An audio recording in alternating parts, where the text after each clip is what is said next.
fine. If it's okay with you guys, yesterday I kind of stumbled through introductions and telling everybody what I thought I knew about Lisa and Angie and stuff, but there's just so much more. So really, I'd love it if you could tell them kind of, what you've done and your whole history, your whole story from when you were born. Jody's like, sure.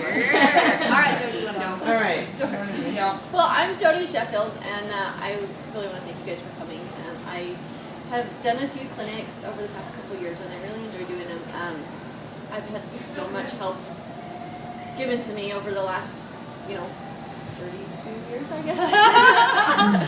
That I really enjoy being able to help other people. Just keep in mind that whatever I tell you or whatever Sherrylynn tells you, it's just what we see. It's our opinions, our answers. It doesn't mean that it's the golden rule. It doesn't mean that there's no other way. It's just what we see and how we do things. Kind of give you a little bit of my story. I run barrels my whole life, rodeoed my whole life, and in 2010 I started running another mare that we raised, and she just kind of took off. And that year she was 6 years old, and I went to Pendleton, and we won the 100th Pendleton Roundup, which is like the coolest rodeo ever. If you've never seen it, you guys got to go to Pendleton on your next little trip. Let her mother. Zoe. Her name is Zoe, and she's 10 this year. But that year, so we won Pendleton, and that shot me high enough in the standings to get into Houston the following year. And we went to Houston and won it. Yay. So it was a big check. the coolest thing ever. In the final four, there was myself, Sherry Servey, Brittany Posey, and Lisa Lockhart. And so I was like stoked, but I just ended up fourth in Houston before we even ran the final four, And so it was an incredible thing. And then it took a really long time to even sink in that I got to come and run at the Thomas and Mack. So in 2011, we got to come run at the NFR, and it was just an amazing. And what year was that? It was 2011. So we worked together. Yep. Yeah. We started that year right after I'm in Houston, and Cowgirl Tuff has just been so amazing to me. They adjust you to the nines everywhere you go. There you go. They have such cute clothes, functional, comfortable pants to ride in and run in. And you've been awesome to work with. Thank you. Really out there promoting. They're just, Cowgirl Tuff has just been awesome to myself and everybody else that endorses them. So thank you guys for coming, and thank you for all that you guys do. It's something new and different. Usually you go someplace and they do just a signing, and you might get to ask them one question. So somebody back here thought it'd be really cool to have more interaction and really get to learn from the pros. Really, they're experts and stuff. I'll have tons of questions too, but I'll wait my turn. All right, Sherry. I'm Sherrylynn Johnson. I've been to the NFR 4 times. My husband's been 23, so I really kind of think, my 4's not near as much as his. But anyway, we've been lucky to come one time when we were at the same time, and that was phenomenal. And I've been rodeoing and running barrels since I was 8, and I've been doing that for 40 years, so you can do the math. That's a little bit of time. I was raised basically on a horse. I've done every event from high school rodeo. I went to college. I was a first generation college student for my family. I went on a rodeo scholarship. I then coached the rodeo team there. I won the nation in the high school, then the college, in all 4 events. And then I won the all-around in the college. And then I went back home, and I worked for another company for about 4 years, Kareem Mills, and had a really nice horse like Jody. They just come to you. There's no explanation of that. When someone says, how do you find one? You'll know. You'll know that feel. You'll know what it's like. It's the most awesome thing. And he was that type of horse to where I felt like at the level we were at, he was winning most of the time. And to not sound that way, but I was in a lull. I wanted a challenge. I wanted something that would make me do something else. So I just upped and bought my permit. And so anyway, my mom and dad thought I was nuts. I left a $70,000 job and decided I was going to do this. And my mom and dad were like, what, are you crazy?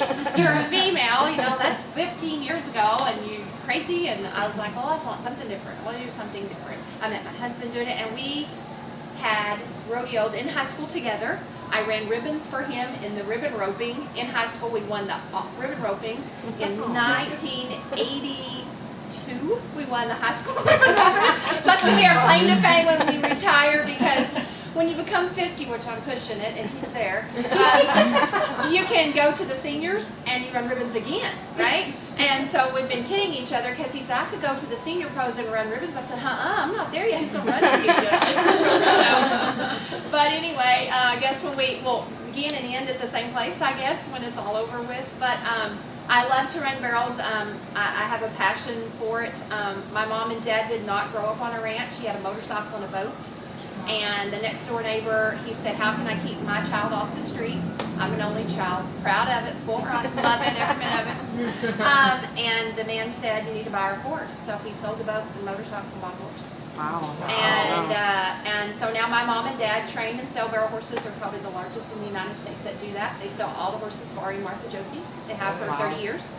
And so I get to see a lot of nice barrel horses. I get to ride a lot of nice barrel horses. And I think today one of the great things we're going to talk about is not a negative, but it's a positive. Because you don't get close enough to a barrel, you're not going to try to win a check. So sometimes we really focus on that being a negative instead of a positive. And I don't think you're going to get any negatives out of either one of us, because we've been down that road. And one of the things that's most important, I believe, and I know Jody will talk a lot about it, is that you've got to have that mental deal. I think they even have a clinic on that here, which is an awesome clinic if they haven't done it, for you to come and listen. Because that's probably, you've got to believe you can do it, and in your horse. And just because you catch a barrel, you just need to know how to correct that and go on. Sometimes some of the most phenomenal times in my life is when I'm so close to getting there and I know it and I've caught a barrel to win it, but it's where I catch that barrel that I know that means I'm on the rise of something really phenomenal. And so hopefully we can help you with some pointers. I know her well, so I can tell you, you can ask us anything. You don't get that opportunity very often to ask someone the question you really want to know. You only get to hear what everyone else might answer, and they might be pre-screened. We're not like that here, so anything you want to talk to us. Don't feel like any question is dumb or you should already know it or anything like that, because I don't know a lot of things that I should know. and we're all like that. It doesn't matter what level of barrel racer you are. You might be a 4D, you might be 1D, you might be one champion. It doesn't matter.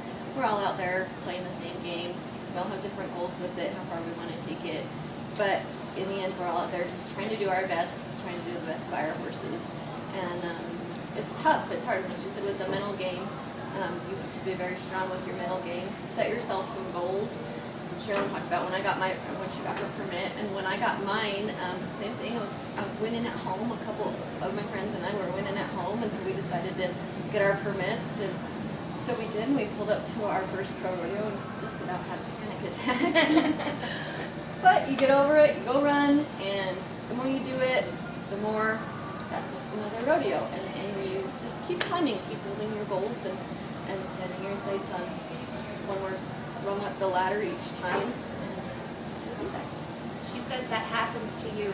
My first experience on the road is I kind of thought I had a nice horse, and I did, but I kind of thought I was, I did the Cowgirl thing. I'll tell you, that'll be funny because we're friends, but I had the big head a little bit, and I was going to go out and I entered Reno. And where I come from in Oklahoma, we don't have big pens, okay? Like I thought we did, we don't. So I drove out there by myself with a brand new trailer. I didn't know how to dump the tanks. And I took off my job 2 weeks, and I was going to make this little run. And then if I did good, then I was going to go and ask forgiveness, could I have a lot of time off to make the finals. And back then, we didn't have the tour finale. So by the time you got to September, you kind of knew if you were in or not, okay? So I went to Reno, and I walked out, and I had a left-handed horse, and this is a true story.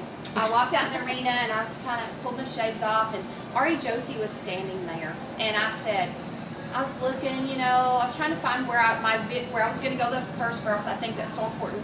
And Ari said, kiddo, he said, what you looking at?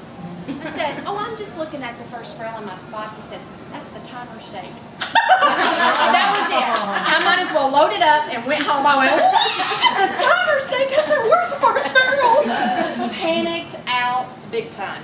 Went back to the trailer, got this horrific, huge bit with shanks on it. I mean, it mortified me.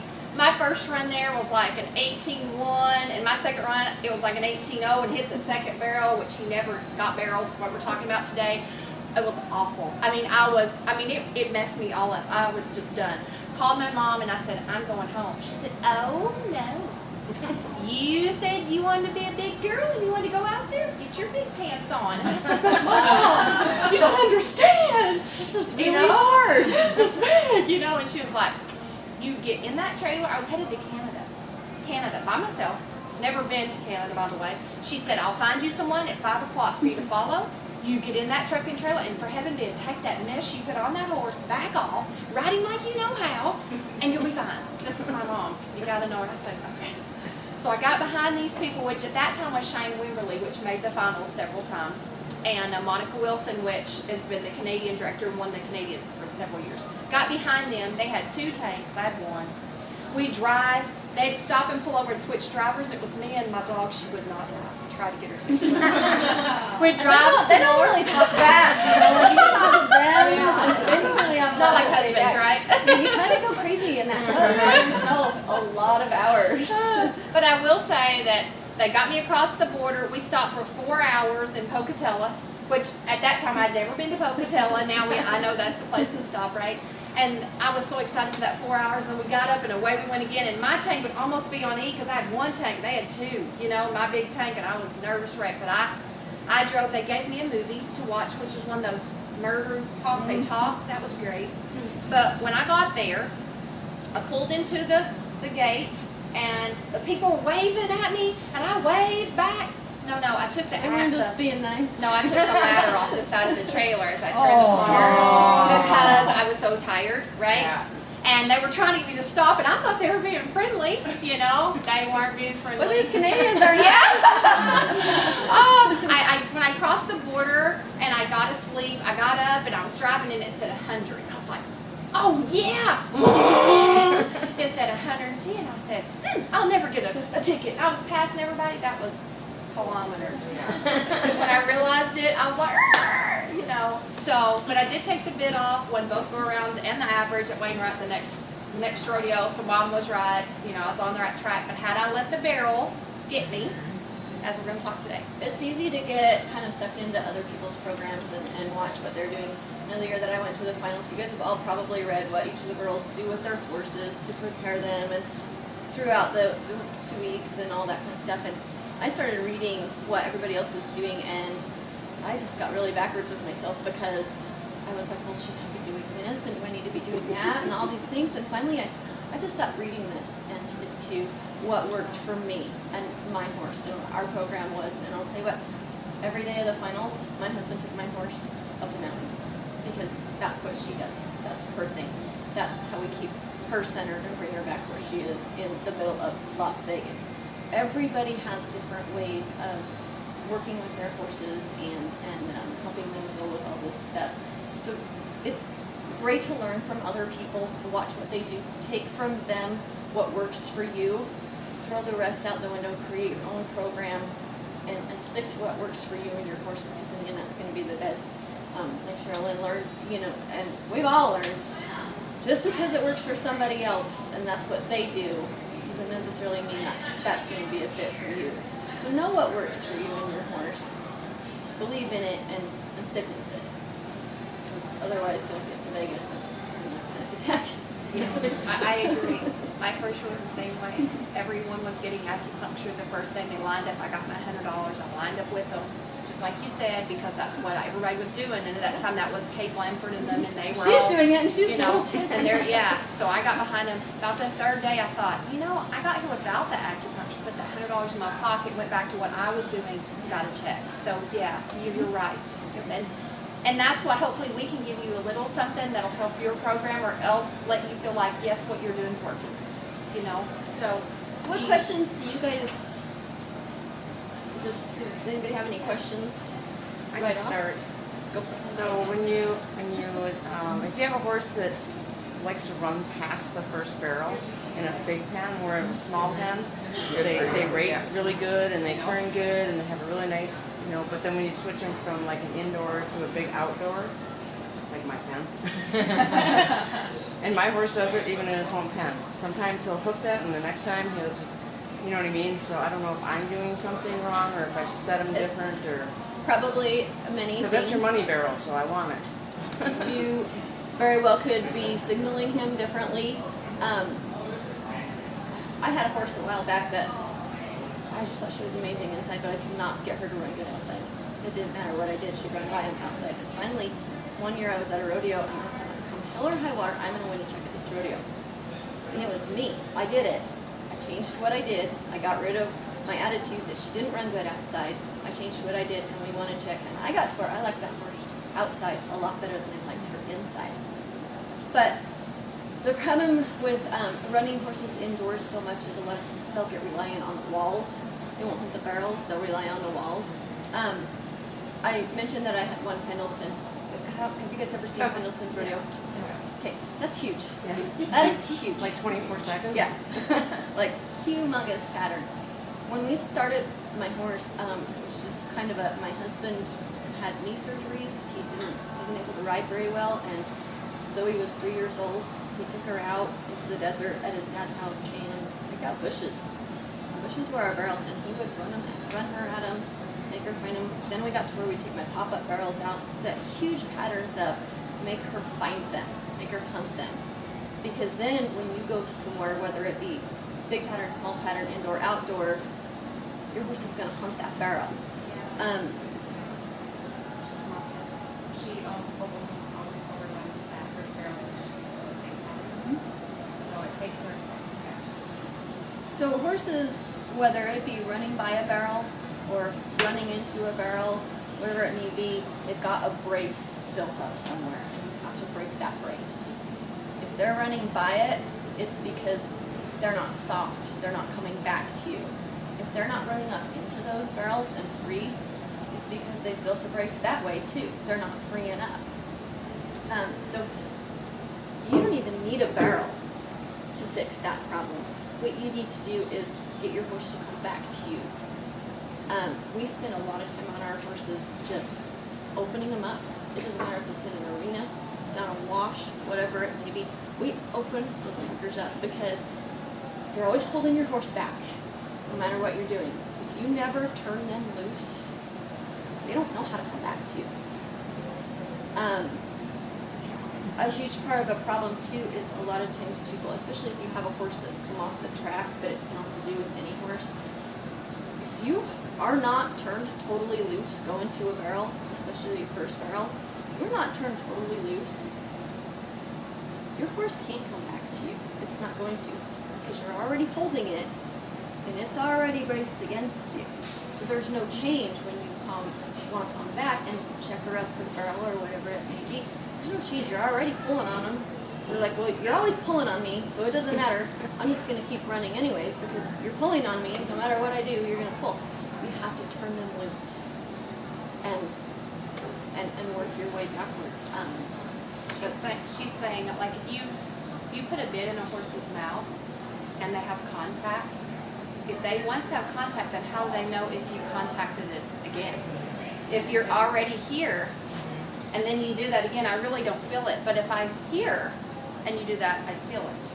So that's kind of what she's saying. You can be there, but you can't be in it all the time because you want to be in it when you get there.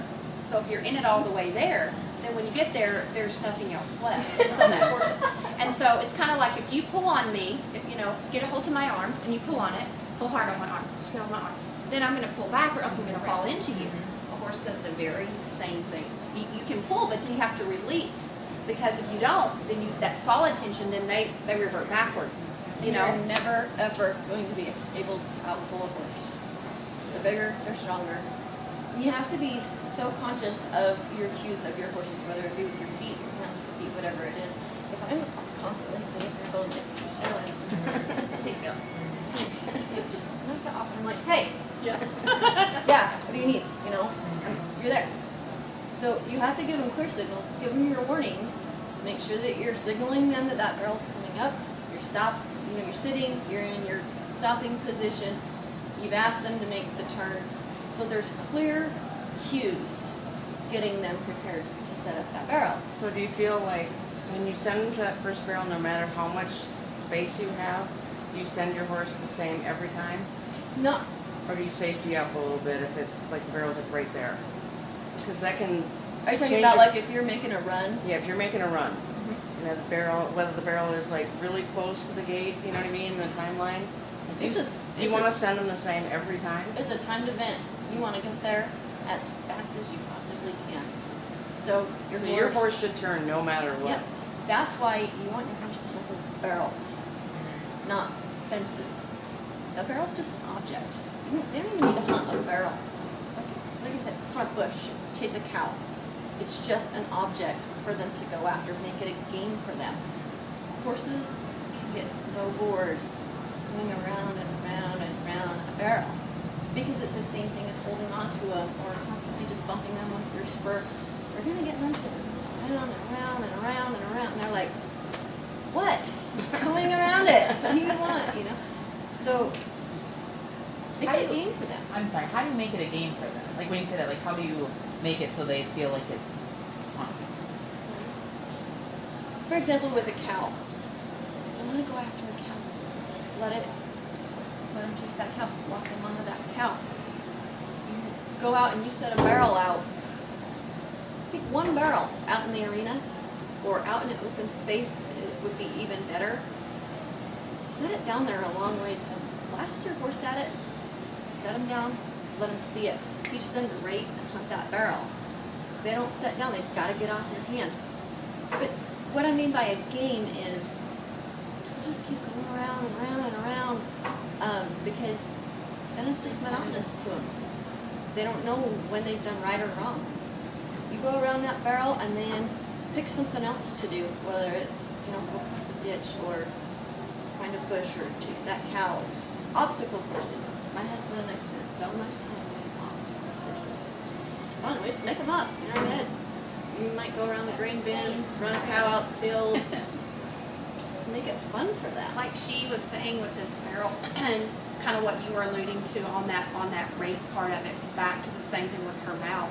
One of the things that we do so much in a clinic is, I'm so much of her, we don't do the pattern. But you come to a barrel clinic, so obviously we have to use barrels in some nature, but we use the barrels in the same form that she's saying, have fun with them.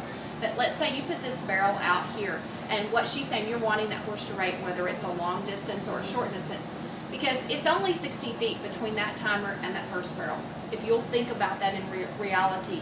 So it is a timed event, and we want to go fast, but you're not wanting to gut it out of them, because if you're gutting it out of it, every horse, some horses don't get a good first barrel, so then their second and their third is bad, right? Your first barrel is everything. And it's your money barrel. That's what you said was right. But if this was an event, for an example, and I have a horse that was having an issue, I would set up, it could be a chair. I'm not a huge cone person, but anything that has 3 spots, okay? Whether it's powder. I use baby powder a lot because I can do like that, and it's on the ground and it goes away. And so you put them probably 20 feet apart. And it doesn't matter where you're at in that arena. But whichever barrel you're having that issue with, whether if you go left or you go right, say you go left and that's your first barrel, then, trot that horse up to that spot, and I always say it, mean it, do it. In other words, say it, whatever word that you use, make up one, okay, I don't care, ponytail, mean it, that's what she's saying. I mean, and do it once, not just kinda, but do it in meaningful, like when she hit my arm, do it, You need to be say firm. it, mean it. You don't have to be abrupt, but be firm. Right. Probably But the when other you were one a is kid- do it. Like, when I say do it, I mean do it. Like, your body. I'm all about body in barrel racing. And I think, I always use your belly button and roll your shoulders forward. I mean, actually sit on that horse when you do that. Because if you stand up and lean forward and do it, it means nothing. Because all that horse can do is race against you and go further. So, You have one that actually you don't want to sit because she's actually set up her journey to keep her driving. Okay. Mine actually sometimes she's going so Sits fast. too. Yeah, and it actually you stay forward. You can still be kicking, but if you're in it forward in the saddle, and she'll still think she's going to turn. Okay, you're forward in the saddle. Yeah. Well, because she already set her brakes up beforehand. Okay, hold that thought, okay? Let me finish this deal here, 'cause this is important, I think, okay? Okay. For the ones that don't, and then we'll get you that does. How's that? I would set this up and I would do this at each spot. I would get back up and I would trot to the next one and I would do the same thing. I would get back up and I would trot to the next one and do the same thing, okay? Then I'd pick my horse up and turn the barrel, okay? I would do it 3 times. Each time I move those spots closer. As I still do those same things, say it, mean it, do it. Ho, or here, or popsicle, whatever that is. And move it closer to that barrel.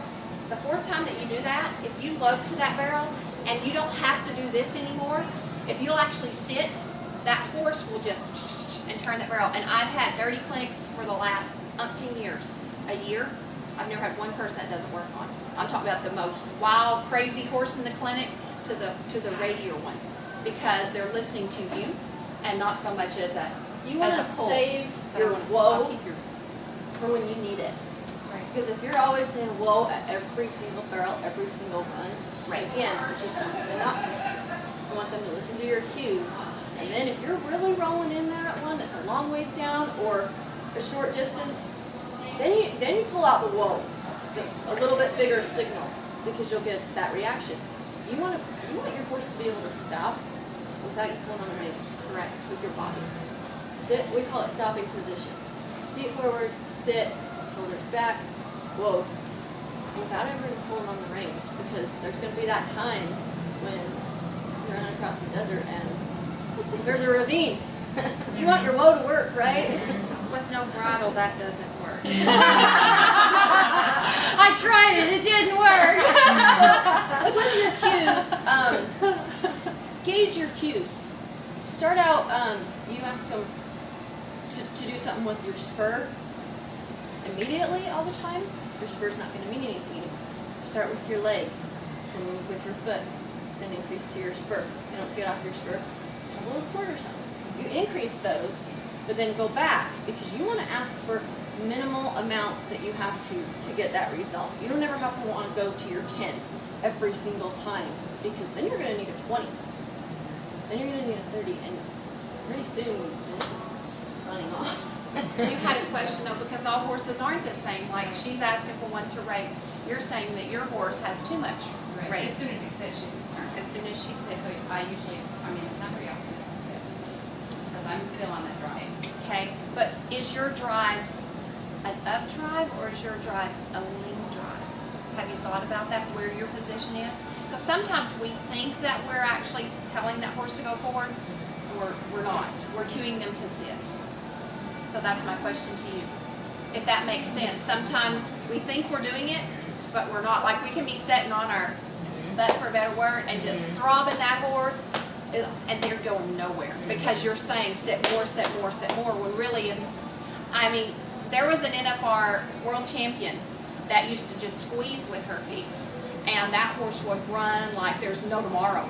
So horses are different, you know, they're like us. We all kind of, you know, do different things, and some horses apply to different things. And my thought process is that maybe that you're sitting down when you think that you're up, even though you're leaning forward, you're actually sitting Actually, I'm still off the saddle. off the side. But are you, I've done this to Zoe And I myself. think it's like right when you're right before the barrel, you might kind of give off on your legs, you don't get that kick. She knows right then, that's what I'm gonna do. So, She sees the barrel or the pole, and yeah. it's like, you don't touch your reins. If anything, you kind of lift her up a little bit, and she will do pretty much it all for you. I went through a little thing with Zoe that I'm still trying to get over myself with this, like, I can relate to what you're doing. When I first started Zoe, it didn't matter, inside, outside, whatever, she was going to win. And then I got this stupid thing in my head, somehow, somewhere, that, oh, my horse is getting short on me inside. I don't know where it came from, don't know why I started doing it, but I got it in my head, my horse gets short inside, and I've got to push her harder. She was never like that before. It was me that caused this whole problem that I'm now having to fix. I got her rating. I got her not wanting to run up into that barrel and not being free, because I was trying so hard, thinking that she couldn't do it on her own. So I start carrying her back. I was thinking her going to the first barrel. Pretty soon, that's numb. So I increase all these things I've got to do because, like I said, in head, horse isn't getting up in that barrel, and I'm bumping barrels, or I'm way too close to him to keep my momentum up and turn him fast. So So by how did being you up fix here, that on Zoe? I had to free myself up. With my back, I would be like this, and Yeah. turn just a little bit, squeeze with your thighs. Right. I had to change my spots. So if I'm coming into the barrel, I'm going to extend my spot that I'm looking at, that I want to make my turn, more than I would outside. There's been times where I'll pick a banner behind the barrel, and I'll glue my eyes to it, because your horse is going to go where your eyes go. So I'm going to drive her past it, I'm going to free her up, I'm going to look beyond that point, where in a big outdoor pen, you shorten that up just a little bit, but I want her free in an indoor pen, or, you know, I don't know if your horse is like that, indoors, outdoors, it doesn't matter, but extend that out a little bit, look past that spot. See, like if I have a hard ground, I don't have to work with it. If I get a deep ground, that's when I have to work. She likes to skip. She just slides around rather than, so when you get on hard ground, she can't get her feet into slide. So she actually takes that extra step. But as soon as you get deep, she doesn't take that extra step. Does that make you catch the barrel sometimes? No, usually she's just, unless she's trying to go to, just like short, but. See yeah, what'll she happen slides. with Zoe and I. Zoe, she's terrified of girls. She's kind of a freaky horse. She's terrified. Like, it might eat her. But she will find her way around it, so we don't hit it. She'll find a way around it, but it's not a fast way around it, because she's so close to it. She doesn't have the room to keep up that momentum. So like I said, I've got to free her up. Working slow with her and schooling her a little bit, I'll take her by that barrel. I'll take her away from it. I'll make her want to turn that barrel. She's so used to turning that barrel. She gets a better time. And deeper ground can be a little bit more difficult on a horse like that, because deeper ground can grab hold of them and suck them in a little bit more. And so it's even harder when you have one that gets so close to those barrels, because it'll suck them in just that little bit more. They like her close, she's short. We want them to be close. I mean, She has Feel to the say paint. time Isn't that what they somewhere. say? Take the paint with you and leave the barrel. I'm riding that same kind of horse, and when I get up to the barrel and I try to go by and I try to look really hard, she'll turn out from under me and put my butt in the air. I mean, I could try so hard to drive her in, and she will just snap really hard on the backside. so what I would do with her is, for one, she's cheating you. Yes. She's got the brace and she's cheating you. So take her up into your first barrel. Let's say you're coming into your first. You run right to the right first? Right first, yeah. Okay. So you're coming up into your first barrel. My second left is my worst. Is it? Yeah. Okay. It's the hardest. So your third barrel. Your third barrel. Second, going, yeah. Your second barrel or your Second, third barrel? going to my second. Okay. Second turn. So All your right. second barrel now. So we're headed into your second barrel. Take her up there. Drive her past it. Look at your spots. Drive her past it. You're gonna set her down. Then you're gonna take your left rein and your left foot. And you're off and go up to your third barrel. Take her away from the barrel. Away. Because for one, she's not squared up going in there. And if I go to drop, like if I come here and I accidentally drop and go to my horn, she's going to dart right to it. She'll come into that hand. Yeah. Like I can take my outside if I bump it, I can hold her straight sometimes and snake by, but I'm talking like she wants to turn right there. She's just cheating you. She's just doing it out of habit. She's not listening to what you want her to do.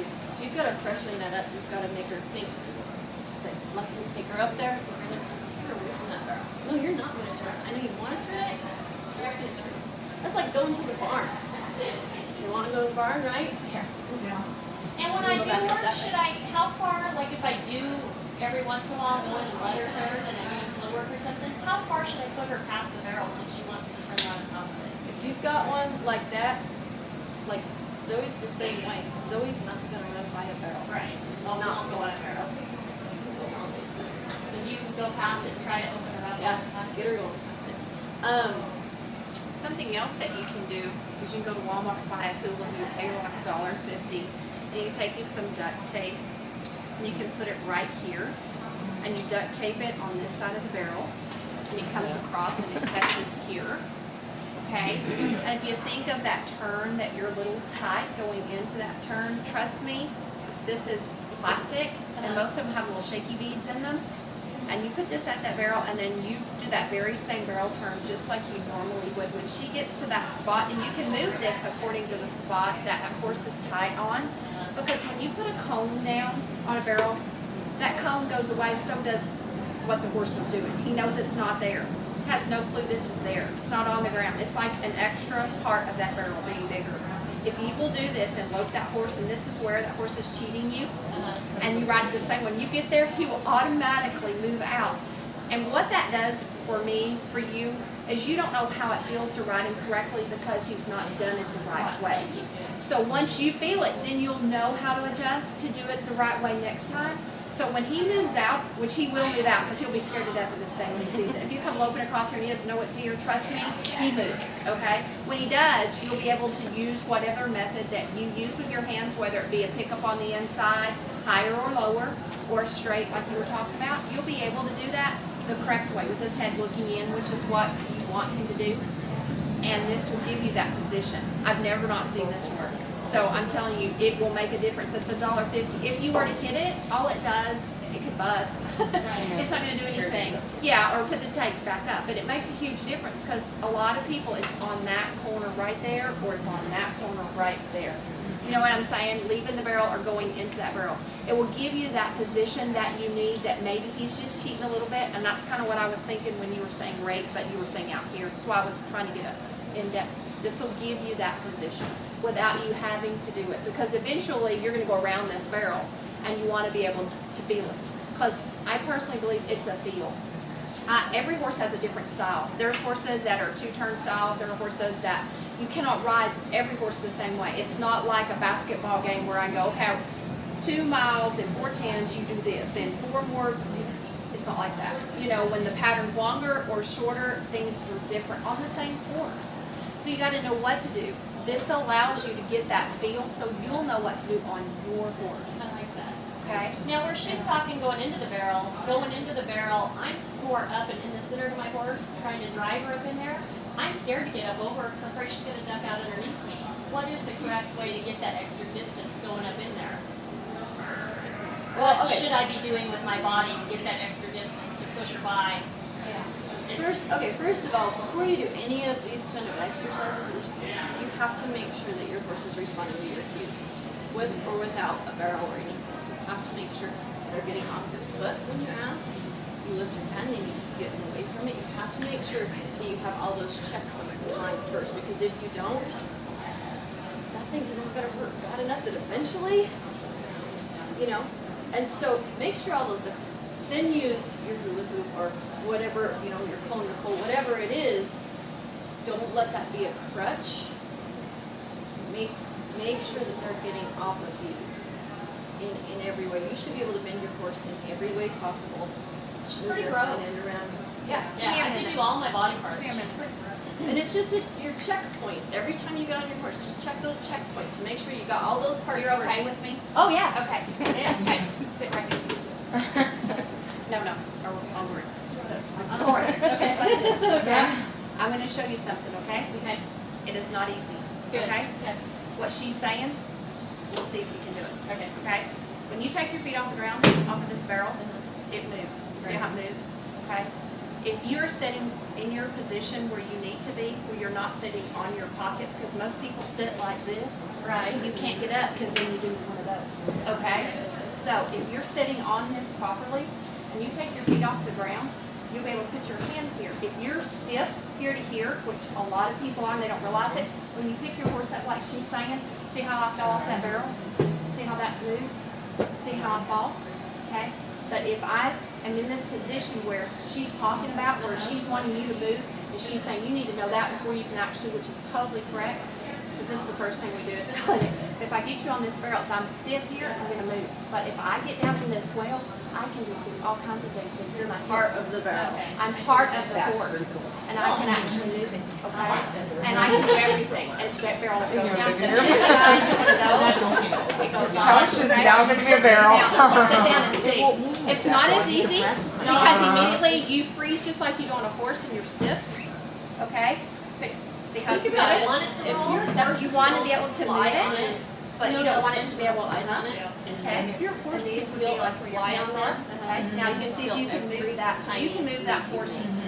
What Jody is telling you, she wants you to be able to move that horse with your body, but not lean out or not hold them off. So just She roll wants your them- hip and stay here. Yes. And to do that, you have to open up your hips, right? See that? Right. That's what she's trying to tell you. That is the When you're- easiest way to learn that. Because I drive her from here, because if I was here, she'd leave me sitting there. Right. You shouldn't be over them. Yeah, I that far. drive her from here. Because they already carry enough weight on them. Yeah. You shouldn't be over them that far. You should be back here riding. And I ride from right here, and I go around my barrel, and I guarantee every time I'm around my barrel, I ruin my barrel. And I'm here when I'm going up in there. How I'm getting here, I don't know.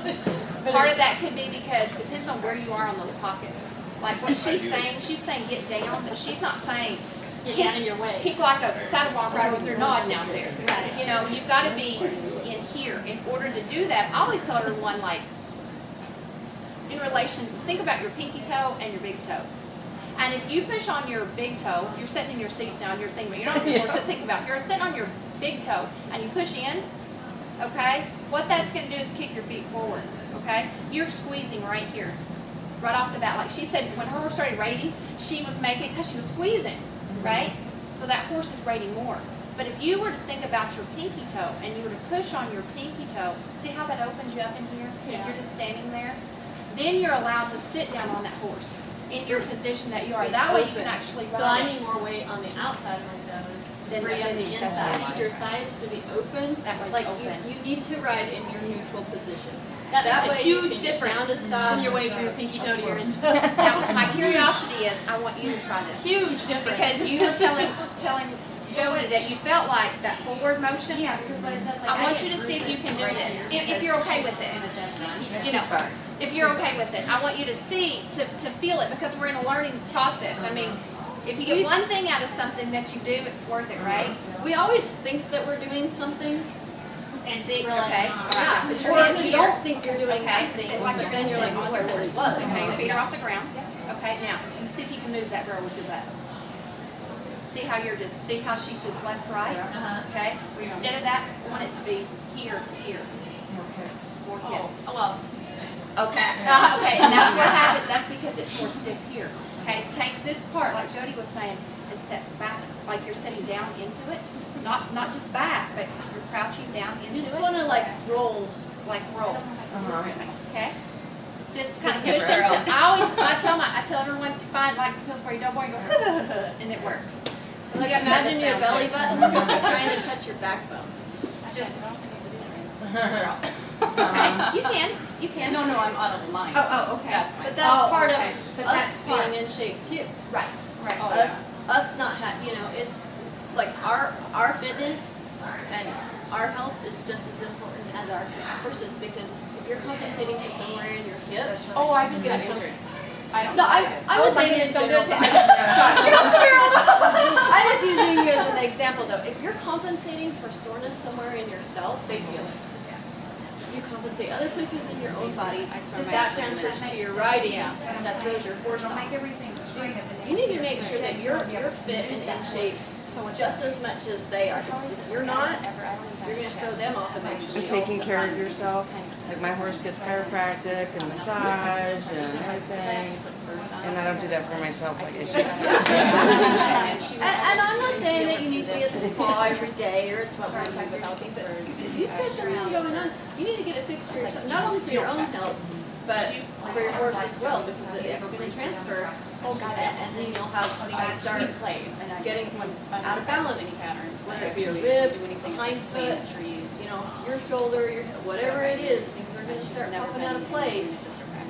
And how much slow work and fast work do you I mean, my do other at one, home? they're Everybody fine. talks But I about just have what that they do one. at home and, oh, I do this much slow work at home, I do this much. How much fast work do you do? What speed do you work your barrel? If you have this problem, what speed do you go in and fix it at? like if I've got a horse that's running by a barrel Not by, or won't run by one, I missed the question. I'm gonna blast that sucker back just as fast as if I was gonna make a run. Because in my mind, like I am making a run. I want her to go by it in a run, or come back to me if she's running by it. But I'm gonna go. Like, You don't work her Yeah. at the speed you're running her at. That's the and problem. you don't even have to have all 3 barrels up. You don't have to do the pattern even. Just set one barrel out there, way down your arena or something. Take them at it and make them fight it. Or run them by it and then set them down. But change it up. Make them start watching that barrel and do it. Have you guys ever, probably at home, you probably set your barrel patterns up in the same place? I set up 6 and 8 barrels and do all different kinds of stuff. Okay, if you have your barrel pattern set up and you always come from the same end or something at home, switch that pattern to different horses. Because they get so used to that monotonous that when I'm at home, and our horses always work way better at home than they do anywhere else. You flip that pattern, change your pattern up at home, it's like a whole new arena to them. Change things up all the time. Never do. We're constantly changing stuff. We're creatures of habit. Horses are creatures of habit with us. You know, you do the very same thing pretty much every time you get on your horse to compete. When you warm him up, then you get off, you'll do your girding, you'll do your pulling of your breast collar, your swing of your saddle, whatever it is that you normally do, you do it the same way. That horse knows when it's a run. Somebody else say, well, I make a run at home and it's perfect. When I go somewhere, is it because of the crowd? It could be, but it could be because they know that's the real run. Because at home, you don't get off, walk him around, wait, then gird him, then put your rubber bands on or off if you have. They know those drills. They get used to those drills. And they're prepared. That's a run. So, you know, if you want to truly make a run to see and try something different, whether it be a bid or a saddle or something you're doing different, and you want to go to a barrel race, and you want an exhibition or time only and make that a real run, you got to act the same way. You got to do everything as if that were for $1 million, because it will do you no good, because you won't really know till you go to a competition, because you don't treat it that way. Just like a horse that's got issues going in the gate. How many times after the barrel race that horse will go right in? But during the barrel race, when they're calling your name 72 times and you're holding everybody up, you can't get your horse to go in because they know that difference. So you have to simulate that situation, put them in that situation. If you even have to go to your town race with your cowboy hat on and you're, all decked out, you need to simulate that, because otherwise you're not getting the full benefit. Your horse is gonna know. But you also have to be able to keep yourself under control. I get excited when I run. I don't get nervous a whole lot, but I get excited. Your blood starts pumping. They feel that. So you have to learn to feel that too. And like she was saying with your routines, like I had a horse one time that had the same routine all the time, because she knew right before we'd run, I'd get off, I'd cinch her up, I'd put her boots on, walk her around, let her pee, whatever. And then when I got on, it was go time. I had to do that with her because she had to be pumped up in order to run. Other horses, like with Zoe, I change up my routine all the time. I might boot her up at the trailer and then warm her up, or I might go warm her up, take her back to the trailer, give her a little bit of oats or something. I might just pony her to warm her up. It's always different with Zoe because I want her to stay fresh and sharp. And if I do the same thing all the time, it's just going to dull them up, and you can work with it. Have you ever went, if you go at a clinic, I always have my girls that go, if it's a 2-day and we have the time to do it, if they've ran to the right and they're a right-handed horse, when we go up to the gate, I'll say, I want you to go to the left. And they'll be like, but my horse said go to the left. I go, it's okay. I want you to go to the left. And then they'll go the pattern left, and they'll come back, and over half of them will say, my horse worked good to the left, so like, is he a better lefty than a righty? I'll say, no. You have no bad habits to the left. All your bad habits with that horse, and what I mean in bad habits is thinking that horse is going to rake, or thinking that horse is not going to rake, thinking that horse is going to hit the barrel, thinking that horse is going to cut you off. You are prepared for that, so you get what you prepare for. To the left, you don't have those bad habits, so you just ride it for the right, correct run. That's why it's better that way than it is to the right. And I'm not kidding. Every time you see people, there'll be more that do better to the opposite way than they go than they do go. And that's just because we're creatures have it, and we're prepared for it. Your horse is listening to you better because they're like, oh, we're doing something different. We're not doing this thing. I think I better pay attention and listen, because I was running to the right first, and I don't need to listen. I already know how to do that. You need to tell me. We're going to the left first. Wow, this is a different route. you know.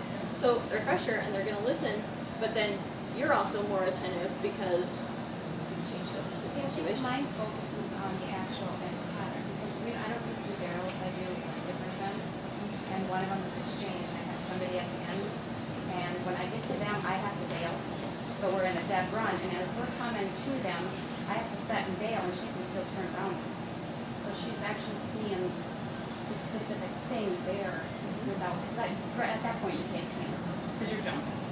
You just bail, doesn't. like bail. Oh yeah. I eat dirt.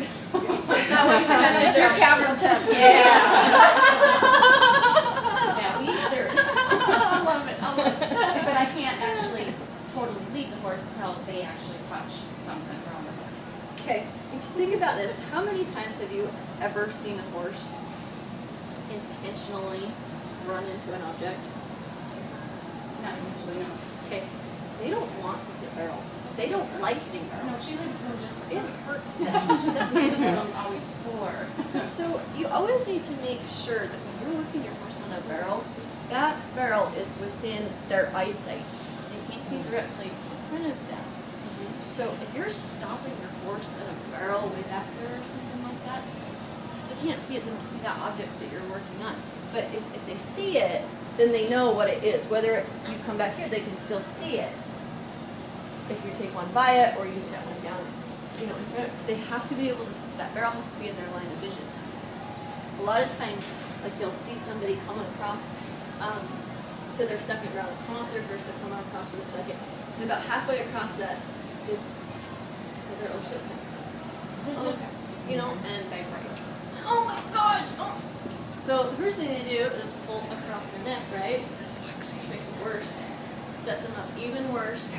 Throws their shoulder right into that barrel. So by the time they're here, when you've got them across and you've got their head cocked probably in one way or another, they don't even see that barrel. They don't even know it's there.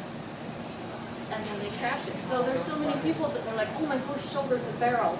Or it just plowed it right down. She ran right into it. I never even thought. Because you and your horse were not in the right position. The horse is not going to intentionally run into an object. Will you walk around the left barrel for us, go into your second left, and show us what the right position is and what's if you're on a reining horse? If you're on a okay. Here's my whole theory about how to Yeah. turn a barrel. Barrel racers, all about bend, right? Gotta have bend, gotta have bend, gotta have bend. Is it faster for me to walk somewhere like this than it is like this? Okay. Fastest way from point A to point B is a straight line, right? So, and the best example I can think of, the one you could see the very most, watch Stingray or NFR runs, doesn't matter what year. That view is above, so you get the angle. Stingray's not very bendy, right? Sure, Sherry can get Stingray to bend in every way she wants, but in those turns, that horse is straight, squared, up underneath herself. She can get around those barrels where Stingray's not very big, okay? She can whip everybody's butts, right? She's efficient with her body. If she's squared up, hardly ever hits a barrel because she's squared up. So, I always think it's better if your horse gives itself a little bit of room back behind that. So you come in, you're coming in, and you come around your barrel. This is like your rollback point. Like I always envision my horses just rolling in here, coming behind it just enough to where they have the space, rolling back and shooting back out of that barrel. You're a straight line in and out to where you're basically just doing a rollback back there. It's not turning, you don't have its head, you know, all, yes, you need to have their head, they need to be able to be shaped around there, but you don't want them too bent because you're getting them out of balance. They can't be as fast. They're a lot more susceptible to being injured or hanging a leg or slipping or something like that if they're all bent around rather than if they're square and up underneath themselves. That's where you have a horse that can get through the trashy rodeo ground. You have a little horse that can get through deep ground. Your horse can stand up on any ground and work because they're up underneath themselves, square. But then you've also got giving yourself more room back behind this barrel to where they can roll in there faster and roll right back out instead of having to shorten their stride up so much to turn this barrel and then get their speed back up to go to the next one. Their speed's already up. We're just rolling in. Yes. Can I ask, so when you're coming into it, so you said let them just do it, let them run, there, hold them up. When are you starting to check them to let them know that okay, we're going to be turning? Like how soon? Like in a run? Yeah. Like how soon are you? Like how close to you are to the barrel when you start checking? I don't want to check the horse. You don't. I don't want to be running across there saying, whoa, whoa, whoa. I'm going fast. I want them to find it, and I want them. Hopefully, I have taught them to hunt that barrel, find their spot, and all that. I might have to give a little help here and there or something. And that gauge is going to be different on every horse because you might have to give them that signal just a little bit sooner than other ones. But I want it to have to be as subtle as possible because I want them to find that barrel on their own, find their spot, get around it. But if you're running across there, like whoa, all the time, you're gonna start your whoa at the first barrel, the second barrel eventually. You want them to hunt that barrel and find it on their own. That Yeah, it does. When you brought up about Zoe and you made this thing up in your head about the barrel or whatever, how did you mentally get over that? okay, I think the way it first started was because I hit 2 barrels here that year that I ran here that cost me about $50,000. Sure. Hit 2 barrels. Barely bumped them. Barely bumped them. But it was because I didn't get her up in there far enough. So when she rolled back out, I just barely caught it coming off. So then I get home and I go to Denver and I'm like, I gotta make sure I get her up in there. So I'm trying harder to get her up in there. She's getting shorter and shorter. So then, like Sherry said, it's easy to get a big head. Well, I decided to quit my job and go to Texas because I just made the NFR, like I'm a cool barrel racer. And I got this made, I went to Texas right after I went to the NFR and I didn't win a dang thing down there. So the whole time I'm in Texas, they run in little buildings everywhere you go. So I'm like, I gotta get my horse up there. I gotta get my horse in there harder. I gotta get her up in there deeper. I'm hitting barrels. And so it just become this thing all the time that gets embedded in my head. And so this summer, I watched videos of the very first year that I ran Zoe. And really, really watched myself in what I was doing different compared to then to now. I was riding totally different than I used to. I wasn't trusting my horse. I got my horse to where she didn't believe that she could do it on her own. I made her second guess herself by having to tell her what to do when I could probably turn her loose at the gate and she'd learn better than anything better. So you have to really watch your body because subconsciously we'll change things. And then you start getting these bad habits and you don't realize it. Like I said earlier, like you might think that you're doing something but you're really not, or you might think you're not doing something and you really are. We video everything that we do and really watch your body and your cues too, because I changed a very small thing that made a huge difference in my horse for the worse. What Jody's saying, probably one of the most important things that you need to leave here with is, I believe, is that when you get in a funk or you get into something that's happening like that's happening with Jody, that you have been successful and for some reason you're doing bad, the one question I'm always asked is, how do you get out of that? What do I do different? How do I make things better? Everyone always watches their bad runs. They always critique their bad runs. They always look at, what could I do different?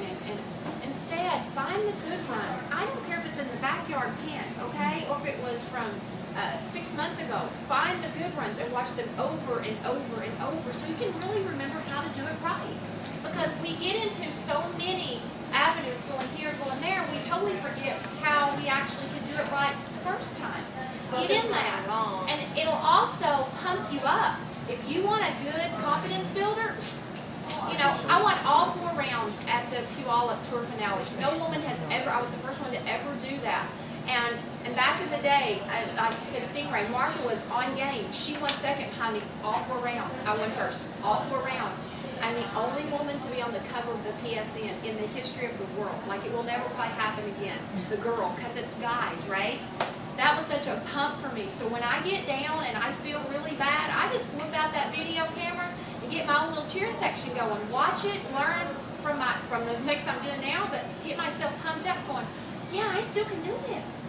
You'll see I those did it things. right here. Yeah, Right. that's how I did it. You'll see those I'll be things that darned. you did right, Yeah. that worked, that was working then, and then you can compare it to those bad runs, and those things will come out. You'll be like, oh, that's what I'm doing. But then also, like you said, it's going to inspire you. Oh like, my gosh. I mean, I don't think I've ever had a bigger cry in my life than beating 2 world champions and, you know, Lisa Locker, Louie. Like, I outran them one time. I don't know if I'll ever do it again. I hope so. At a very, very important time, at least, I did that one time. And so when you get feeling like that, go and watch those good runs and watch the things that you right. And you're like, I did that. That was me. I made my horse do that and be proud of it. And remember what worked and what didn't. Don't dwell on it. Tammy Fisher said one in an article, she says, I'll watch my bad runs one time. Yeah, and I'll figure out what I did, and then I'll watch it again. That's what I do. I watch it, and then you gotta, if my husband, if I see him rewatch it, I erase it. So that we can watch it again. Figure out what it was Because that that you will did just wrong. eat at you. And you move can't on do from that. it. You cannot do that. You've gotta, you know.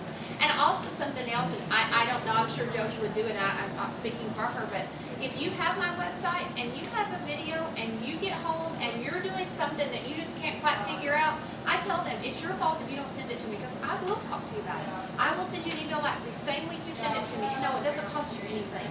I do that because I think that's how we give back, because that's what people did for me, you know. And trust me, it sounds silly, but wherever you are, whatever level you are, there's some other little girl that comes up and watches you and respects how you act out there in the field and act Cowgirl Tuff wise. I'm saying, there's a camera on you all the time.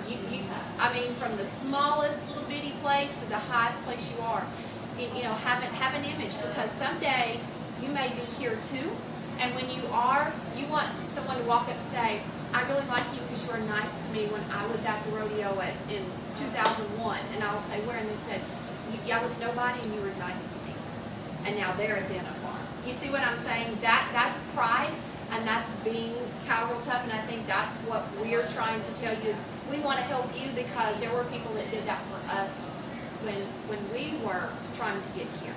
And we'll be doing this when other ones are getting here too. Now our students will be getting us, right? And not running us, and that's part of it, you know. For me, and I'm sure Sherrylynn too, it's so fun to be able to give you a piece of advice or spot something that maybe you could change up or something, have it work, and be able to see you like so happy about it and so pleased with yourself and your horse. I have a lady at home, a friend that she was ready to quit barrel racing last spring. She was ready to be done, and her husband stepped in, got hold of me, and we kind of got her back on track, and she's so excited about barrel racing now. The one thing that she remembered of how she met me that I didn't even remember, 2 years before that, I helped her walk her horse on the gate. She remembered that about me. I didn't even remember helping her. I just was helping somebody that was having trouble. I don't care if you're a 1D barrel racer or a 4D barrel racer. Like I said, we're all out there trying to do the best that we can do. We all have different goals, different things that we want to achieve, but we're trying to do the best that we can all do. So don't ever feel like you can't come up to one of the girls at the rodeo and ask her advice, because we've had so many people help us that it's our very small way of being able to give back. And every horse is different. Make no mistake, one horse may need to be sat here, one horse may need to be sat there, one horse may need to be sat back there, because they have a style. And there's not one way that works for all of those horses. And if you've rode as many horses in my lifetime as I have, I rode 18 one year to get to the NFR. So trust me, when I say they all have different styles, they have different styles, okay? And that's a lot of horses. And but we grew up without money, so that's what we would do. We would train a horse, get it going, sell it, and I'd get another one. That's how I learned to ride. That's what we did. You gotta feel that animal, you know. And I will be honest with you, and this is true. true, and I'm pretty sure Jody would agree. Not every horse fits every rider. And I've learned when I get on them, I can almost tell right off the bat. And if it does not fit you, that doesn't mean that's not an awesome horse and that someone else will go on and do wonderful things. And you want them to. You can't be, well, I'm going to keep him because he's good and I'm afraid somebody else will win. That's not what it's about. It's about finding the fit for you, because that just means there's one down the road that's going to fit you because you blessed somebody else with that. It just didn't fit what your style goes. And it's your Because we're responsibility different. to do what's right by that horse.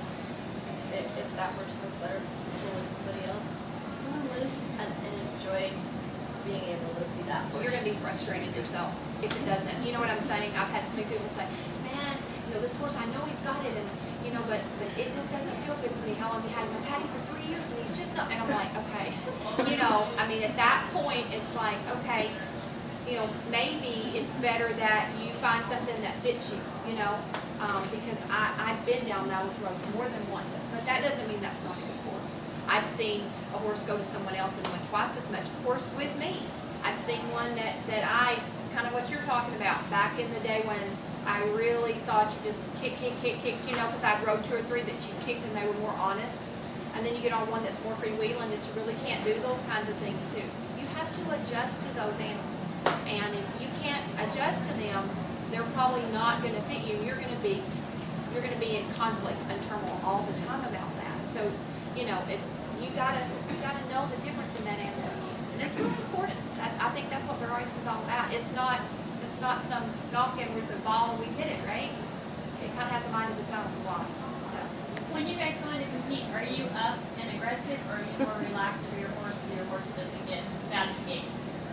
I'm real relaxed. Like you would know I was with anything. I don't get pumped. I'm like, I could say hello to you and go gate. I'm that way myself. I think everybody's different. I don't get real nervous when I run, but I do get excited because it's fun and I love it. So I do get excited about it. But everybody has their different game face. I have a mare that every time I get up and serious, if I get aggressive before I win every time, but she does not want to win the gate if I get that way. If I get up aggressive, she has a hard time at the gate, but we will crack off a run. How do I find Can you get in the gate and then do that? Because when you turn it on? Because just the last horse here at the finals, I was told by one of the girls she was scared to have to stand by me once I made it. The 4th year I made on this horse, because I'm not kidding. He was like, he'd broken a collarbone for a girl and her neck and all this stuff. And so I didn't even know the girls at the NFR were scared to stand by me, okay? And he was the best one in the alley, all right? Because we had figured it out. We figured out what to do to him. But I had to be like, I would literally ride him up with the wrong hand. I turn that corner at the gate and I go, you know what I'm saying? Then I got the game face on, but I had to, and I had to believe it. I had to sell it to him, because if not really, I'm done. I'd never get in. They'd turn me out. That's the thing. And they too, will is, turn me out here, by the way, not let you ride the horse again. Like a horse refusing at the gate, they're just flipping you off. Right, exactly. And like, you could do actually, maybe this would make an idea for next year, do a whole clinic about gate issues, because there are so many. That's like a whole separate, you could do a whole separate clinic on that. But again, it's making sure your horse gets off your hand and off your foot, whether it be at the barrel or at the gate, because they need to be listening and responding to you. And unless there's a big issue somewhere, they're just saying, No, and she's got that speed too. She can go in and be amazing and win everything, or she can just like I said, flip you off. Yeah, but you want her to be that gritty, because most mares that don't have a heart, they're not very good mares. A mare that's a laissez-faire, you want one that's almost going to test you a little bit, because she's got the grit to make it. that's it. That fight in the gate. You don't want that fight in the gate. You want that fight in the Out gate. there. Yeah. And she's got it both places. I just like to erase it at the game. Yeah. So you have to teach her where to put apply that it. aggression in. It's like I kind of joke that I have to have Zoe just mad enough. That's To make it good. If I come in Just aggressive, that oh, enough. she will kick butt. But how do I? So I just need to settle in more going through the gate and wait till I'm farther in there before she gets up on the gate. And then get your game And face make on. sure that she's responding to your cues. Does she like? Does She's she pretty freeze pro. up? Does she freeze up? She turn back, or what does she do with the gate to not go in? To not go in, she just everything's backwards. She's always heading the opposite direction away from it. So when she wants to go backwards, Trigger say, in. hey, let's go backwards. That way. Let's go backwards. You want to go backwards? We'll go backwards. And then try going forward. But you've got to loosen up, when she's going backwards, like her feet are just up. You got to loosen them up. But One said, okay, you want to go backwards? We'll go backwards. This will be fun. Like, reverse psychology. You can also take that horse, they don't like turning on their hocks.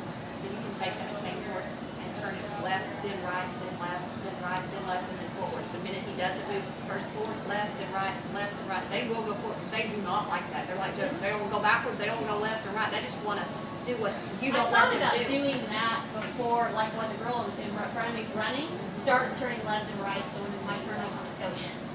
And trying to see if I could. They do not like that. It's hard. It's not hard on their hocks like hard bet wise, but they don't like it. They do not want that, and they will, you know. She's got so much potential. She's so amazing. It's just a matter of freeing them up and getting those feet moving.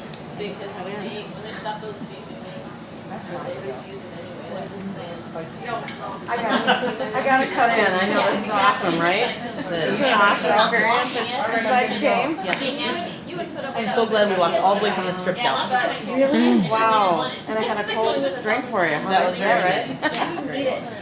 Okay, we really do have to wrap this up. You guys are amazing, but it is 2:15, and I Thank mean, you guys so much. these guys are so amazing. I mean, I could just listen for another hour or two. The next soda and give me lessons. Yeah. But right now, what we're gonna do is everybody's gonna go in, and you can get their signed autographs. They all have their pictures, and you can have your picture taken with them and everything. And you can ask them one last question if you want.